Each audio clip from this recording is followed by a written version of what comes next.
When the United Nations was founded, most African countries were still under colonial rule by European powers. The initial structure of the UN reflected the interests of these colonial powers, and Africa had little representation in decision-making processes. Secondly, the UN Security Council's permanent member structure, excluding African countries, has been a point many overlook. And finally, the UN's role in fostering aid dependency rather than sustainable development just says it all. However, as I always say here on this channel, the narrative is changing. Listen to this and share your thoughts with us in the comments section. Can I start? Yes, you're free to start. So I do want to set the record straight on one thing. We've heard a few times the sentence, we gained our independence, we were given independence. How can you hate everything about me, but you love my resources? As you hate me, you have to hate everything about me, but no way, they suppress us, they cause a lot of harms to our ancestors, took them slaves, later came back after taking much, and people were shouting for freedom. We are thinking that they're actually giving us freedom, not knowing that they actually took our freedom. Yes, some African countries, even till tomorrow, you see them celebrating independence. Are we actually independent? I'm asking you watching. Are we actually independent? They actually came and took our independence away. Yes, and enslave us with our own. This is what is happening, And those leaders, the enablers, yes, they are enablers, causing damage to Africans, causing damage to their own, in order to please the West, in order to please, their greatest enemy. Did you see how black man works? You kill yourself in order to please another person because of your greed for power and money. Even if you are to live millions of years on earth, the money, you cannot be able to finish it. Build mansions everywhere, you can only sleep but in one house. Then why are you helping your enemies to destroy your own? Sometimes I'll be wondering, why are Africans like this? Anyway, let's continue listening. Just like he said, when United Nations was formed, Africans were never there. Yes, Africans were never there. So what do you have to say in it? They never put us in their agenda among the world, League of Nations or the United Nations. And you think that they want the best for you? Do you think that, the West will bring to Africa anything that will benefit Africans? Do you think so? They can ever bring anything that we have now that comes from them? Do you think that is something that will benefit you? When this minister in France came and said that Macron, it's the stupidity of Macron that is making Africans to wake up and opening their eyes. That the West, the Europeans have to come together, in one force in order to continue to bring Africans down. Otherwise, migration will change hand. They will be the one migrating to Africa. Yes, they will be the one migrating to Africa. And no longer Africa migrating to go and be packing their shit, sweeping their street, doing a lot of menial jobs for them. And now they are scared. Now, is it not a wake-up call for Africans to unite together to fight those evil out of our lives in order to have, true freedom? Let's continue to listen to her and let me know what you think in the comment section. Do well to like this video, share, and subscribe. Okay, thank you much as you do that. Love you guys. Bye for now. That's not true. We were always independent. We were independent nations, we were independent people, and we regained our independence. And I think that's a crucial difference, because something was taken away from us and we took back what was always ours. So I urge everyone to not talk from the perspective of, oh, we we got our independence in 1965, or they gave us our independence. No, they actively came to our countries, took our independence away. They enslaved us, they colonized us, and we took it back. Regarding the topic of neocolonialism, I have a bit of an issue with the neo. Neo is Latin for new. There's, for me, nothing new about it. It's true what Mug said in the beginning. Slavery and colonialism go hand in hand. And yes, it's true, it was an economic structure to enrich oneself, but there's nothing neo about it. What happened 200-300 years ago is still happening today, right? If we think about the United Nations, a lot of people think about human rights. What I think about is the United Nations was created in San Francisco in 1945. If you think about how the world looked like in 1945, it was largely colonized, if not all.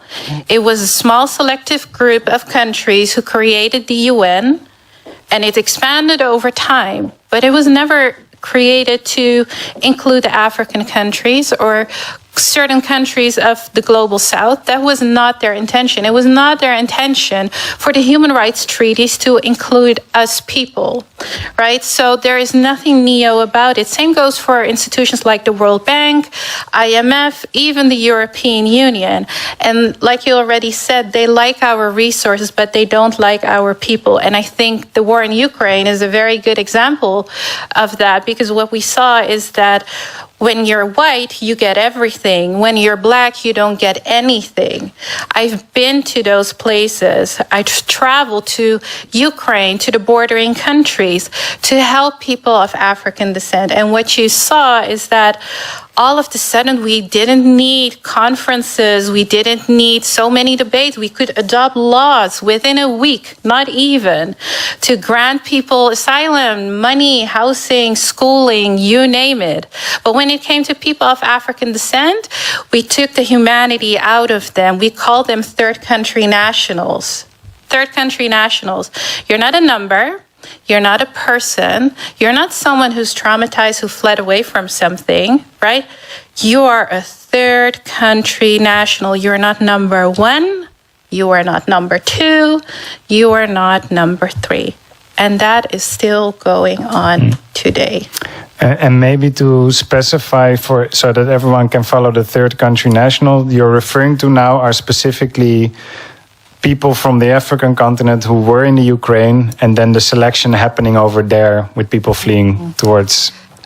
Yes and no. Yes and no. My personal work is only focusing on people of African descent, nothing more, nothing less. That's a deliberate choice that we made as an organization that I proudly stand for. The entire concept of third country nationals is, I would say, in a social sense, if you have a skin color that's not white. What we saw is that third country nationals also entail people from India, indeed African people. When the war in Ukraine started, what we saw, especially in the university areas which are more towards the Russian border, is that they would queue people up based on their skin color. So if you were, let's say, someone from Morocco and very light-skinned, you would place at front of the line. And if you're black, you would place at the end of the line. And that would determine the way how you would be evacuated, if at all. And at a certain point, they were like, we don't want those people over here. We don't want them. So let's call them not first-class citizens, not second-class citizens. Let's call them third country nationals. First country nationals generally means like you're from the country. Like I have a Dutch passport, so I'm officially a Dutch citizen. Second country national means that you have a passport from a European Union country, so you're a citizen of the European Union. Third country national generally means everything and anything outside of that, but in practice, it is something completely different. It's just a racist concept that takes the humanity out of them. The first one is colonial taxes. Today, there are 14 African countries who are required to pay with the French franc, which is absurd because in France, they pay with the euro.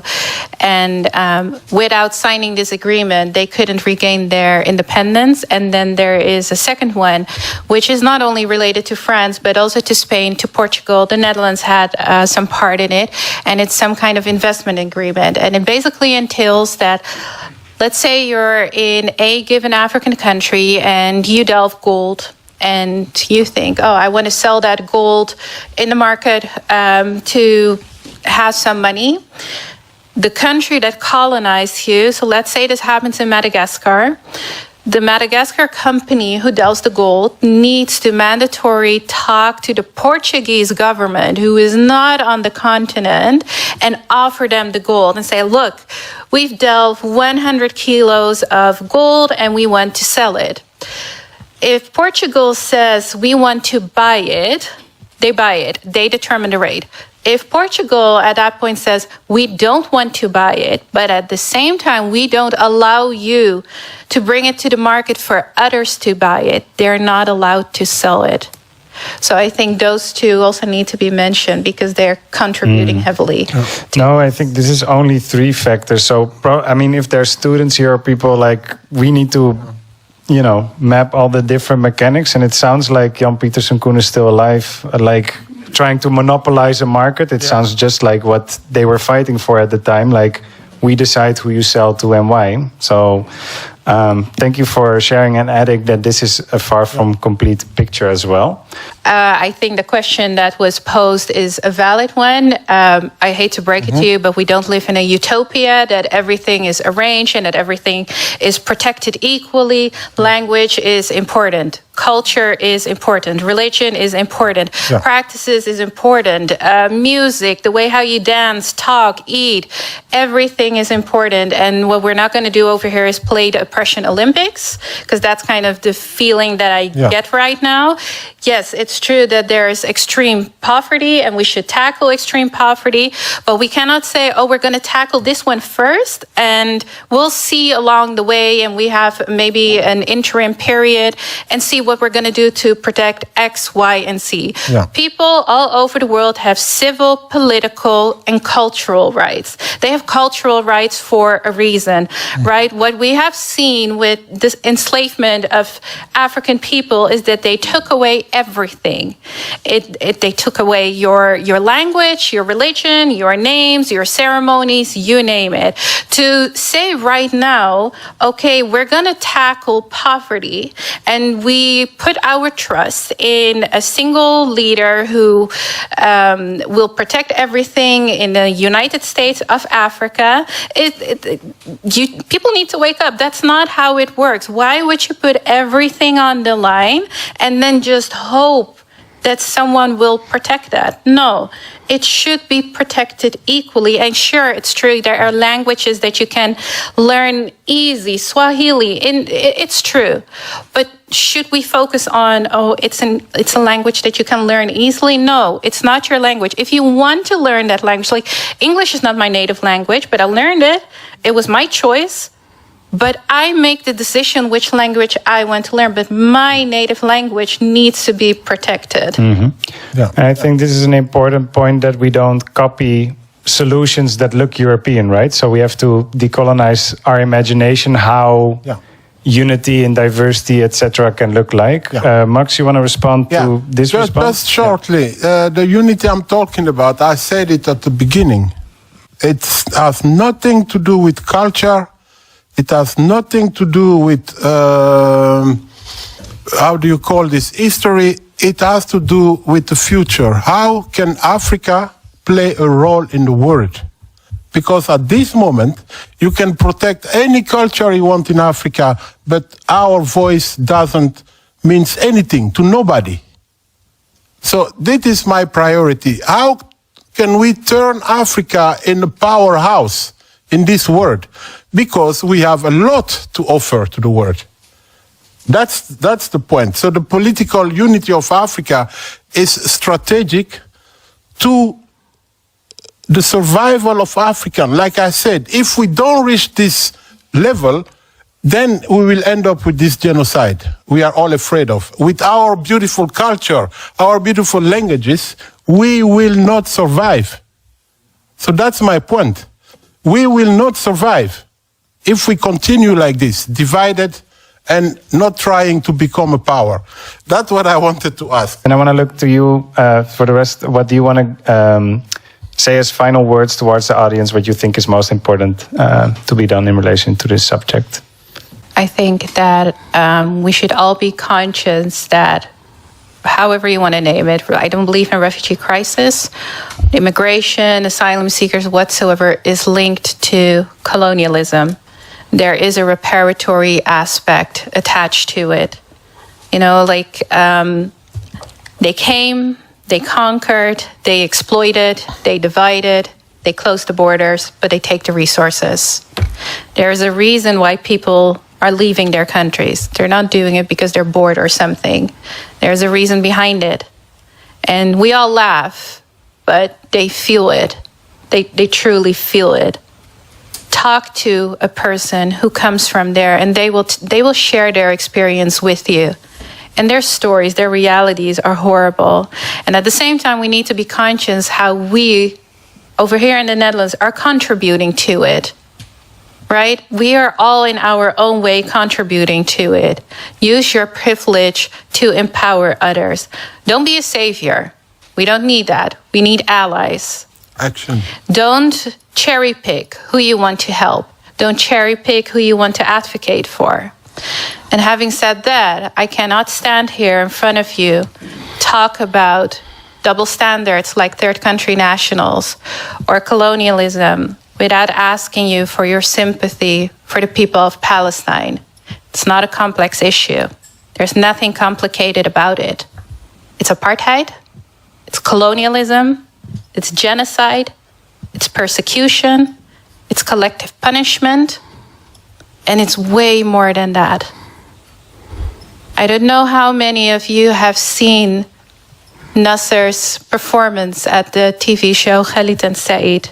And there was a part where he said, we are used to defining people in numbers. 1,200 people are killed, 48 are wounded. But these are human beings. We cannot cherry pick which colonial aspect we condemn and which one we ignore. We cannot cherry pick who deserves our help and who doesn't. Just imagine that Palestine is Ukraine. Just imagine that. Would you react the same? So I urge you to stand in solidarity and use your privilege wisely. Use it in a way to create justice. Thank you. Please support our effort to scout the internet and bring forth uplifting updates about the mother continent every now and then by donating a super thanks of any amount. Thank you. As it stands right now, based on all what is happening in Africa, many Africans have come to the realization that the structure of the UN and certain global power dynamics have disproportionately affected African nations in a negative way, and this video will prove that. Before we dive into the details, have these few points behind your mind as you watch. And like you already said, they like our resources, but they don't like our people. But when it came to people of African descent, we took the humanity out of them. We called them third country nationals. You're not someone who's traumatized, who fled away from something, right? You are a third country national. You're not number one. You are not number two. You are not number three. And that is still going on today. If we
Think about the United Nations. A lot of people think about human rights, but it was never created to include the African countries or certain countries of the global south. That was not their intention. It was not their intention for the human rights treaties to include us people. As it stands right now, based on all what is happening in Africa, many Africans have come to the realization that the structure of the UN and certain global power dynamics have disproportionately affected African nations in a negative way, and this video will prove that.